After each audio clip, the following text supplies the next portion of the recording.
everyone, welcome to Pearls of Eden. Thank you for joining me. And today the conversation is about teachers. It's about to get real because I can talk to you from what I see and from my own personal experience and what's happening in the classrooms all across America. It isn't pretty. You know, you have so many teachers that are stressed out. They are overwhelmed. They are dealing with anxiety. They are dealing with all types of health issues. And it's all because of their job, you all. It used to be a period in time where people respected the teacher, where it really did take a village, where parents, teachers, the community, stakeholders, we came together, and if you got in trouble at school, it was a big deal. You know, there used to be times where kids had fear of administration and teachers and parents. You know, now everybody fears the kids more than they fear the adults. And it's really a sad state we're in. You know, when you remove God and when you remove punishment, discipline from the school, well, then there goes the system, right? It will come tumbling, crashing down, burning. And we are seeing that throughout the schools all across America. And if we don't get a hold of it, if we don't wake up and do something, you're going to continue to see a mass exodus of very good qualified teachers. And you're going to end up getting seat fillers, people that really don't even care to be there. They're just there to get a check. That's not what we want, right?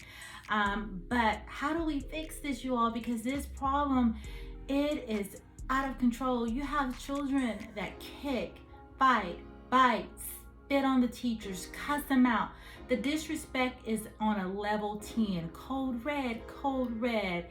And we talk about, self-care, and, you get all of this, really, I don't know, I don't want to call it fluff, but good intentions from the districts and the heads. And they say, take care of yourself. You've got to make sure that your mental health is on check. You can't go into a classroom on empty. We say all of these things, but then on one end, you gaslight your teachers when they can't make it, or when they do have to take a mental day, or when, they do need that help, with that hard to deal with child, and then you try to turn it back on them. How many teachers know what I'm talking about? You buzz that office, and all of a sudden the child that is creating all of the problems and the issues, well, then they turn back on you and say, well, what could you have done better? It's your fault, and you're like, what?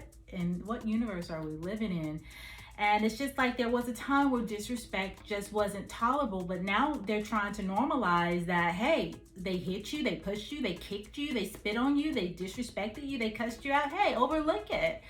And we are creating monsters, right? Because if you don't get these behaviors in check, when they go out into society, the judge will not make excuses for them. There will be a cell waiting for them. If you go out there and you have an attitude and you decide to disrespect the wrong person, that could cost you your life. So what are we setting up these children? What are we preparing them for? And, I'm just sharing with you some of the issues that we see in our schools, but it's like, where do you start, right? How do we fix this problem? We do need teachers who are motivated to come into the classroom, that desire to be in there with children. We know that you're not going to ever have a perfect class. You're always going to have those challenges. You're always going to have, difficult students. You could have a classroom of 23 kids that are great, and that one that's going to be a challenge. And that's, just part of teaching, right? You've got to learn how to maneuver those situations and reach every child. And I guess this brings me back to building relationships. It's so important as teachers that we have that opportunity to build relationships. And unfortunately, right off the bat, many schools, what are they concerned about? Data. Where are the kids falling? You know, we want to push them. We want to test before we get to know. And it's overwhelming. It's too much. These children, we have to get to know them. We have to take the time to see what it is that's their needs. What is it that they are interested in? You know, they have to take time to get to know the teacher, what their expectation is. And often what we see is a rush to test, a rush to see what the numbers say, instead of taking those critical weeks, especially in the beginning of the school year. You teachers know how important that is, right? To get to know your children and your children to get to know you.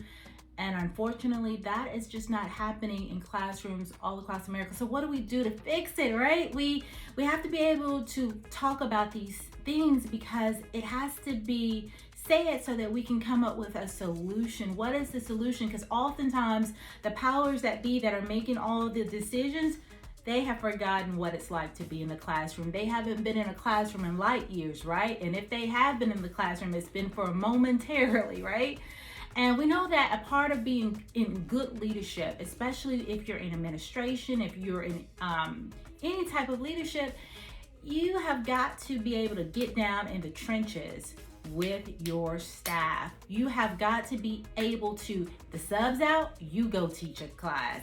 You know what, child's misbehaving, you get down there and you spend time, you know, connecting with that child, working it out with them, you know, and helping and being a support to the teacher, because often teaching is a lonely job. You feel like you're in it by yourself. You feel overwhelmed. You feel like there's just one more expectation. And while everybody cares about Johnny, does anybody care about my mental health?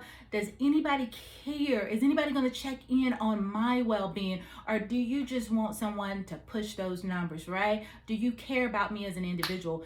And we know this, just like with the children, when children know that you really care about them and you have a vested interest in them, they will leap over a wall for you. And it's the same thing with your employees. You know, when your teachers know that you have a vested interest in them, that you care about them, you want to help them, you want to support them, they know that you're in the trenches with them, they will leap over a wall for you as well. So, you know, part of this is we've got to have more incentives for teachers. Teachers need more support in the classroom, especially when you're dealing with difficult children, very challenging. They need, where did the aides go? Bring back the aides, especially in these high maintenance classrooms, so teachers have that extra support, right? And it will make all the difference in the world, right? But when you're drinking from a half empty cup and you keep, you know, just putting one more thing on the plate, one more thing, it's the straw that breaks the camel's back, right? And for heaven's sake, stop, you know, looking at your children, your teachers, and justifying bad behavior and not doing anything about it. Let me tell you what's really causing the system to crash is the disrespect that teachers are facing. You know, little Johnny can hit, spit, kick, go and get an ice cream, go and get a special treat. And while, yeah, that might have been easy for you to calm him down, but when you send him right back to that classroom, what he has registered is that he has gotten a reward, right? That he has got incentivized for acting a fool in that teacher's classroom. And so therefore we have this perpetual cycle that goes on and on and on. And we never solve the problem, because now we live in a time where there are no consequences. It's called positive behavior plan, right? Let's not check the behavior. Let's give an incentive to not do the behavior. And you all, you know, there's no recourse. That is not life. There are consequences for every action. And unfortunately, children are learning at a very young age not to be accountable. They're learning at a very young age, listen to what I'm telling you, at a very young age, not to take ownership of their behavior, and that because they have a 504, because they have an IEP, oh sure, you can kick and cuss your teacher out, and that is just part of your disability. Disrespect, that's somehow now become normal. We are in a bad position, people, and this is why you have teachers making a mass exodus to places where their skills can be used. And, you know, let's face it, teachers don't make a lot of money. And people are so funny when they say, oh, but, you know, you get the summers off. No, you earn every dollar. Your money is being stretched out through those 365 days a year. They're not giving you anything. So it's so laughable. And trust me when I tell you that teachers earn every bit of their summer, but most of them don't even take a summer because they are working in the schools, you know, trying to supplicate their income because teachers just don't make a lot of money, but they put up with a lot of BS, right? And, you know, most people, when we go into teaching, we don't go in it for the funds and the money. We go because we have a heart to see children learn and grow and develop. But then you get into this system and you see, my goodness, this is a broken system. And how do we repair it? How do we fix it, right? And so I'm throwing all of these things at you because there's got to be a way for us to sound our voices, to lift up our voices like a trumpet so that we can be better teachers for our students, so that our students can be better students as well, that we can meet their needs and we can make better citizens that can go out into society and be productive and not break it down any further. So, but it starts with our educational system. It's a fundamental, you know, part of the system. And whew, I could really say a lot. You know, I talk to teachers all the time and I hear so many stories throughout my 20 years of teaching and just, you know, being in the classroom. I have heard so many stories, some stories that would just really break your heart about how teachers feel so neglected, they feel unsupported, they feel lonely. Not only do some teachers feel like they get disrespected by 7-year-olds, they feel like they get disrespected by admin, right? Not seeing their value and playing them small. And you know, if you have a great administration, you're very lucky and blessed, and don't take them for granted, because a great administration and leadership, man, it'll take you a long way. Like I said, if you know that your leader of your school is willing to get down in the trenches with you, you will do anything, just like children will do anything for a teacher that they know cares. But it's just getting really difficult because one thing that is so hard to tolerate is disrespect, and being disrespected day in and day out. You all see the videos, you know, the students snapping and slapping the teachers and fighting a teacher, hitting them in the head. You know, teachers getting their wrists sprained because children are just holding on to them and just jacking them all around. And then they have to go fill out work report, doctor's report. So you see teachers with sprains on from being pulled every direction. Y'all, it's getting ridiculous. But what's really sad is they're trying to normalize it. The gaslighting, like nothing happens. Like kids kick, bite, cuss you out. And they just look at it like, Johnny's being Johnny. What do y'all think? I mean, and don't get me wrong, you know, I feel like there are great teachers, but I also understand there are bad teachers that just don't want to be in the classroom. They're burnt out and it's time to go. And how do you move? You need to maneuver that too. Overall, I think there needs to be some great incentives for teachers, because it's such a high stress type of environment and job that they really need to, you know, look at the pay, incentives, things to encourage teachers to even just, there need to be supports in the classroom. Bring back the teacher aides, you know, because there are some very challenging situations. Kids are dealing with situations and coming from environments like we've never seen, especially with the pandemic and everything. You know, we went for the pandemic and there was a lot of grace there, but then, you know, 2021 rolled around and it was like business as usual. We don't care about the pandemic. We don't care that these kids are light years behind. Get them where they're supposed to be. So there's a lot of pressure, you all.